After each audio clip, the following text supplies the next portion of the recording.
অবৈধভাবে অনুপ্রবেশ সহ একাধিক অভিযোগে অ্যাডভোকেট নাসিরউদ্দিন খান সহ 5 আওয়ামী লীগ ও যুবলীগ নেতাকে কারাগারে পাঠিয়েছে মেঘালয় রাজ্যের একটি আদালত। গত রোববার ভোররাতে কলকাতা থেকে তাদের গ্রেপ্তার করা হয়।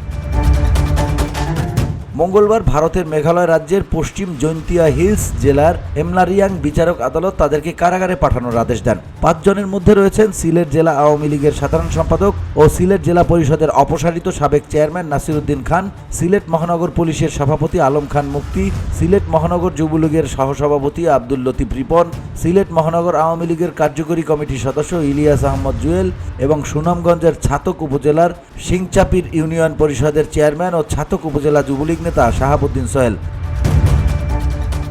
ইমিগ্রেশনের দায়িত্বে থাকা জোয়াই পুলিশ স্টেশনের সাব ইন্সপেক্টর জে.কে. মাজাও এসব তথ্য নিশ্চিত করে বলেন, বাংলাদেশের 6 নাগরিক সহ অজ্ঞাতদের বিরুদ্ধে ডাউকি পুলিশ স্টেশনে গত 16 আগস্ট একজন ট্রাক ড্রাইভার লিখিত অভিযোগ দায়ের করেন।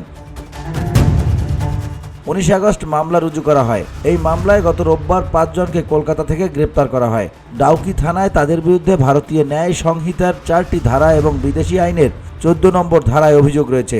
এর ভিত্তিতে তাদেরকে গত মঙ্গলবার আমলারিয়াং জুডিশিয়াল আদালতে হাজির করা হলে আদালত তাদেরকে জেল হাজতে প্রেরণের নির্দেশ দেয়।